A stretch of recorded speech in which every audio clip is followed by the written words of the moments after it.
Assalamualaikum warahmatullahi wabarakatuh. Halo teman-teman semua, selamat datang di video presentasi kami. Kami dari kelompok pejuang ilmu akan memaparkan hasil wawancara yang telah kami lakukan terhadap beberapa siswa SMA. Nah, dengan tema memahami kebutuhan, tantangan, dan masalah dalam media belajar.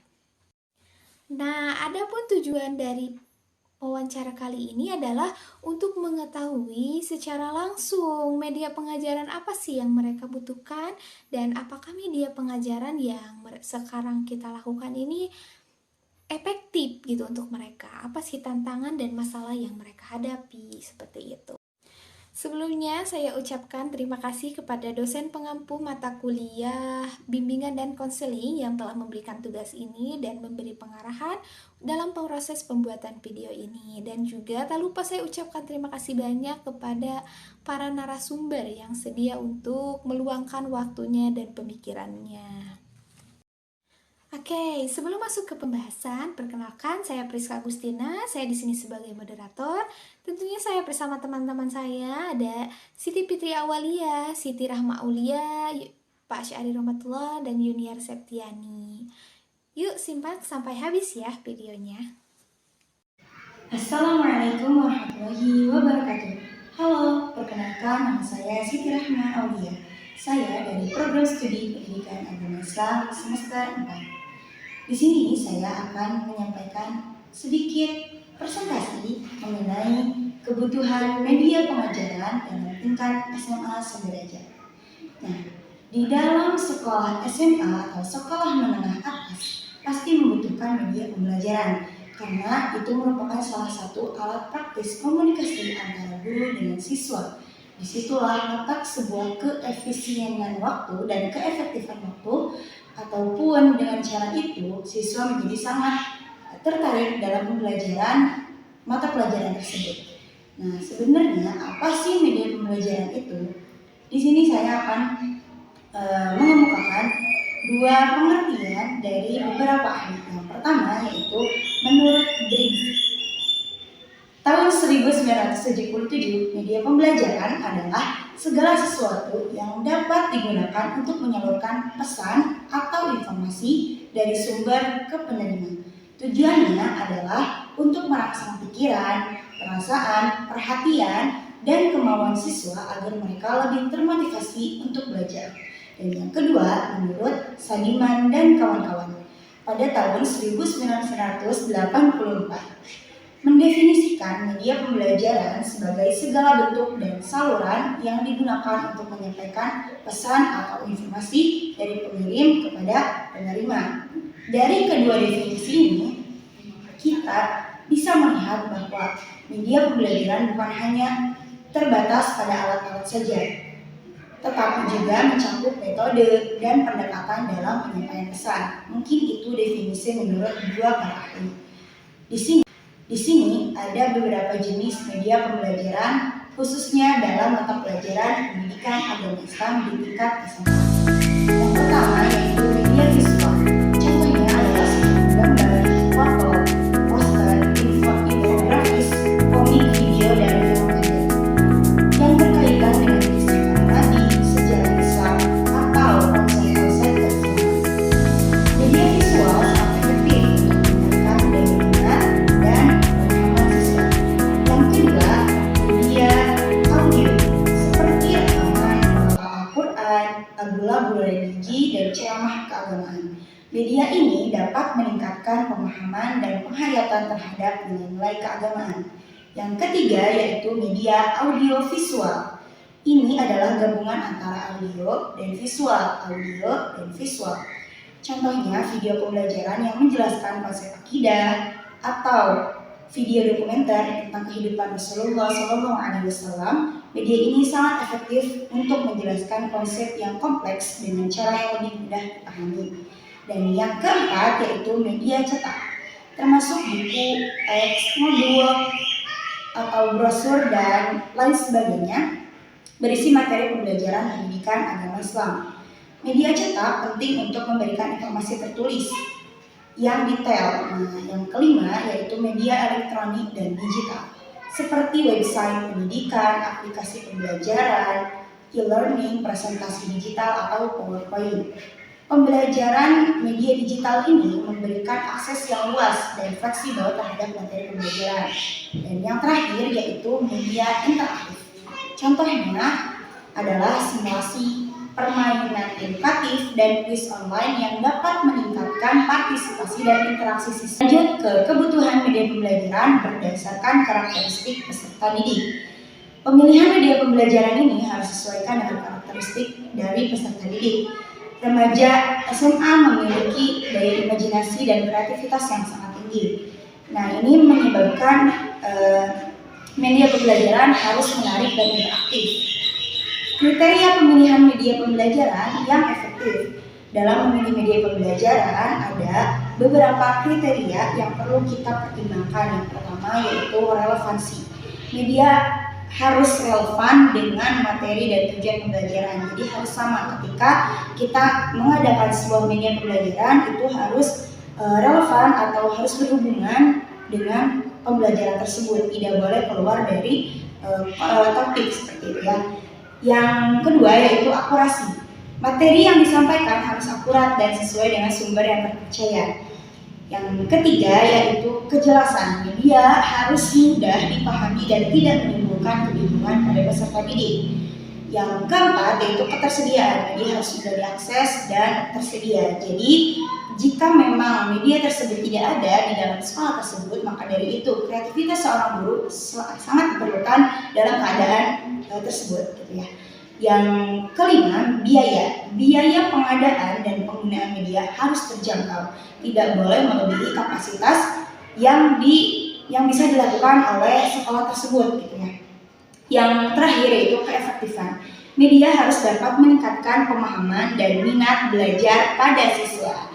Nah, mungkin itu yang dapat saya sampaikan. Kesimpulannya, media pembelajaran memegang peran yang krusial atau sangat penting dalam keberhasilan pembelajaran pendidikan agama Islam di sekolah menengah atas. Pemilihan media. Assalamualaikum warahmatullahi wabarakatuh. Perkenalkan, nama saya Siti Fitri Alawiyah. Saya dari kelompok pejuang ilmu. Di sini saya akan membahas tentang tantangan penggunaan media pembelajaran di tingkat SMA sederajat. Tantangan yang pertama itu ada akses dan juga kesenjangan digital. Meskipun teknologi semakin hari semakin canggih, tetapi akses digital ini masih menjadi salah satu kendala di beberapa siswa. Kesenjangan digital telah menciptakan ketidakmerataan dalam proses belajar. Karena apa? Karena siswa dari keluarga yang mampu itu mungkin memiliki akses digital yang jauh lebih baik dibandingkan dengan siswa dari keluarga yang kurang mampu. Bisa jadi siswa dari keluarga yang kurang mampu itu tertinggal dibandingkan dengan siswa yang lahir dari keluarga yang mampu. Dan itu bisa menjadi salah satu tantangan yang sangat besar juga nih bagi siswa ataupun siswi yang ada di SMA tersebut. Oke. Tantangan yang kedua itu ada keterampilan dan juga kompetensi guru. Penggunaan media pembelajaran yang efektif itu membutuhkan keterampilan guru dan juga kompetensi guru. Tidak cukup hanya teknologi saja, tetapi guru juga perlu dilatih untuk mendesain, kemudian memilih, dan juga mengintegrasikan media pembelajaran tersebut ke dalam proses belajar mengajar di sekolah tersebut. Jadi guru juga tidak hanya memilih saja, tetapi guru juga harus mampu menyelesaikan berbagai masalah-masalah teknisi yang ada dalam media pembelajaran tersebut. Sehingga guru dapat menjelaskan kepada siswa dan siswi di sekolah tersebut. Kemudian yang ketiga itu ada kualitas dan relevansi media pembelajaran. Jumlah media pembelajaran itu kan sangat banyak sekali, tetapi dari banyaknya jumlah media pembelajaran itu tidak mungkin semuanya memiliki kualitas yang baik, dan juga tidak mungkin dari semua media pembelajaran itu bisa terupdate, terkini, dan juga relevan dengan kurikulum yang ada. Nah, di sini tugas guru itu harus bisa menyeleksi mana media pembelajaran yang bisa digunakan untuk proses belajar mengajar dengan yang sesuai dengan kurikulum yang ada dalam sekolah tersebut. Dan juga seorang guru harus bisa memilih mana media pembelajaran yang baik dan juga mana media pembelajaran yang tidak baik.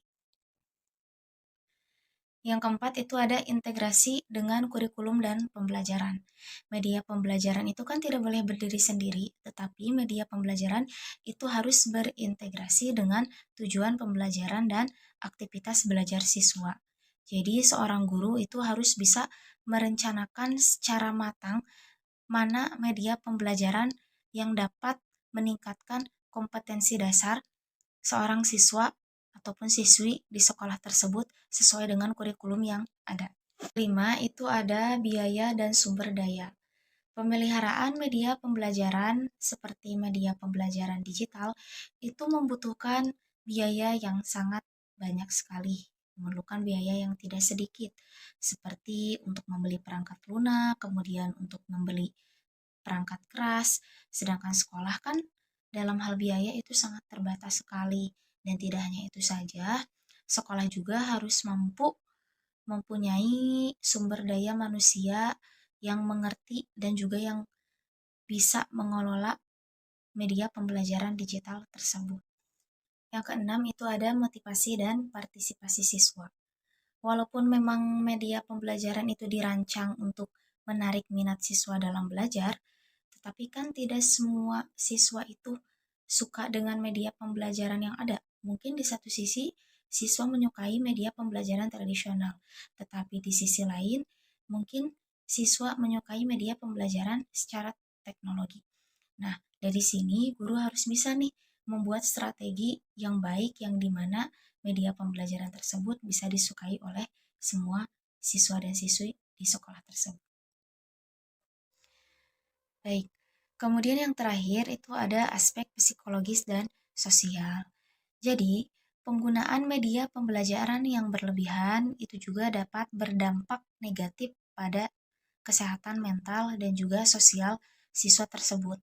Jadi, terlalu banyak kita melihat layar itu dapat mengakibatkan kecanduan, kemudian gangguan tidur, ataupun gangguan-gangguan kesehatan lainnya. Jadi, tugas guru di sini adalah untuk menyeimbangkan antara media pembelajaran dengan aktivitas-aktivitas lainnya seperti aktivitas fisik ataupun interaksi antara guru dan siswa tersebut. Mungkin itu saja yang bisa saya sampaikan, kurang lebihnya mohon dimaafkan. Wabillahi taufiq wal hidayah. Wassalamualaikum warahmatullahi wabarakatuh. Assalamualaikum warahmatullahi wabarakatuh. Baik, dalam kesempatan ini saya akan membahas tentang hasil dari wawancara siswa SMA terkait masalah dalam media belajar. Dari rangkuman masalah dari media belajar, bisa saya simpulkan diantaranya yang pertama, ketergantungan pada media konvensional dan kurang interaktif. Media seperti buku, papan tulis, dan presentasi masih menjadi pilihan utama dalam proses belajar mengajar. Namun, metode penyampaian yang pasif menyebabkan siswa cepat bosan dan kurang paham dan kurang termotivasi. Contoh, dalam pelajaran fikih, guru hanya membaca isi buku dan menuliskan hukum-hukum fikih di papan tulis tanpa diskusi atau tanya jawab. Siswa hanya mencatat tanpa memahami konteks sehingga suasana kelas menjadi pasif dan sebagian siswa mulai mengobrol karena merasa bosan. Itu yang pertama. Yang kedua, di antara masalah dalam media pembelajaran yaitu keterbatasan dan keruksakan media pembelajaran. Keruksakan atau tidak tersedianya media pembelajaran seperti LCD, komputer, atau infokus dapat menghambat proses belajar yang mengurangi efektivitas pemahaman siswa. Contoh, guru hendak menampilkan video kisah para nabi menggunakan proyektor, tetapi infokusnya rusak dan laptop sekolah tidak bisa digunakan. Akhirnya materi yang disampaikan hanya melalui ceramah. Siswa kehilangan kesempatan untuk belajar melalui tayangan visual yang lebih menarik dan menyentuh secara emosional. Yang ketiga di antara masalah media pembelajaran yaitu kurangnya variasi dan inovasi dalam penggunaan media. Media yang tersedia terkadang tidak digunakan secara maksimal atau digunakan secara monoton. Kurangnya variasi menyebabkan rendahnya keterlibatan siswa. Contoh, di ruang kelas tersedia alat peraga rukun Islam dan rukun iman. Tetapi guru PAI tidak pernah menggunakannya. Pelajaran hanya diisi dengan membaca dan mencatat. Padahal penggunaan alat peraga tersebut bisa membantu siswa memahami materi secara visual dan lebih bermakna. Yang ketiga, di antara permasalahan media pembelajaran yaitu rendahnya keterlibatan siswa dalam proses pembelajaran. Siswa hanya menjadi pendengar atau penonton, bukan peserta aktif. Media hanya digunakan sebagai dan tidak dibarengi dengan metode yang komunikatif dan menarik. Contoh, guru menggunakan presentasi PowerPoint untuk menjelaskan sejarah Islam, tetapi tidak mengajak siswa berdiskusi atau bertanya. Siswa hanya melihat slide dan mendengar penjelasan. Akibatnya, hanya sedikit siswa yang memperhatikan dan tertarik dengan materi, sementara lainnya kehilangan fokus. Yang keenam, tidak adanya media pembelajaran yang sesuai dengan gaya belajar siswa. Setiap siswa memiliki gaya belajar berbeda, visual, auditory, kinestetik. Namun media yang digunakan belum mengakomodasi keberagaman ini. Contoh, dalam pembelajaran Al-Quran, hadis, guru hanya menggunakan mushaf dan suara bacaan. Siswa dengan gaya belajar kinestetik merasa kesulitan mengikuti karena tidak ada aktivitas fisik atau proyek kreatif yang membantu mereka memahami isi kandungan ayat. Mungkin itu saja di antara masalah-masalah media dalam pembelajaran. Semoga ada manfaatnya. Mohon maaf atas kesalahan-kesalahan. Assalamualaikum warahmatullahi wabarakatuh. Kami sadari masih banyak kekurangan dalam pemaparan hasil wawancara kami, maka dari itu kritik dan saran yang membangun sangat kami perlukan. Saya Priska Agustina pamit undur diri. Selanjutnya saya akan lampirkan beberapa cuplikan video wawancara kami. Terima kasih. Wassalamualaikum warahmatullahi wabarakatuh.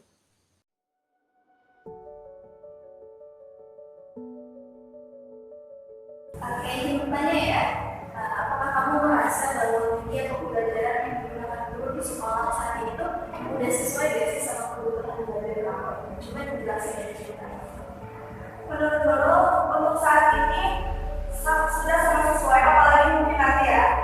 Karena untuk saat ini guru di Indonesia ini menggunakan media pembelajaran yang menarik dan menantang untuk diri guru sendiri. Apalagi untuk diri guru sendiri yaitu orang yang profesional yang menjadikan dengan media pembelajaran yang menantang ini menjadikan untuk menjadi menumbuhkan semangat baru gitu. Jadi kayak semakin belajar terus jadi semakin jadi sudah sangat sesuai untuk pola belajar kamu sendiri. Oke, izin tanya ya, apa sih tantangan terbesar yang kamu hadapi saat dulu menggunakan media pembelajaran seperti gambar, poster atau alat peraga di kelas? Kayak gimana di kelas? Kalau menurut saya pribadi itu pertama terbesar dalam siswa rasakan itu adalah ketika kamu memiliki daya tangkap yang berbeda-beda ya. Ketika guru memiliki media pembelajaran yang seperti gambar, poster itu tidak sepenuhnya tapi itu selalu paham dengan media pembelajaran itu. Nah itu karena didasari dengan metode pembelajaran setiap anak berbeda-beda. Cara memahaminya kan berbeda-beda. Nah itu kita lakukan kami jika memang di sekolah dulu menggunakan metode yang tidak sesuai dengan cara kami, itu berarti memungkinkan anak kita bagaimana caranya kita untuk menyesuaikan diri kita itu untuk bisa paham dengan metode yang diajarkan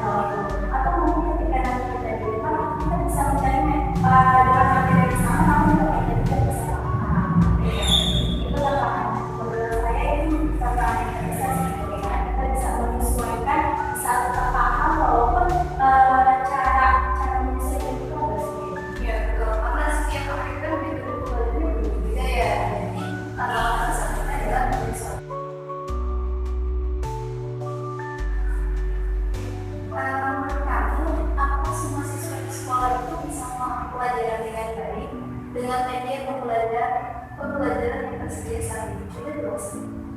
Jadi terima kasih atas pertanyaannya, Kakak izin menjawab ya. Menurut pendapat saya pribadi, dengan adanya teknologi yang canggih pada saat ini sehingga bisa dijadikan media pembelajaran yang baru, itu tidak menjadi tolak ukur keberhasilan saat siswa itu mencapai bahwa dia bisa, dia paham, tetapi bisa menjadi ketertarikan siswa. Nah, bukan berarti dengan metode belajar yang baru, teknologi yang baru, para guru tidak boleh menggunakan itu. Namun secara perlahan hal itu akan membuat dan ketertarikan kepada siswa agar lebih ingin tahu lebih dalam mengenai materi dengan metode pembelajaran yang baru.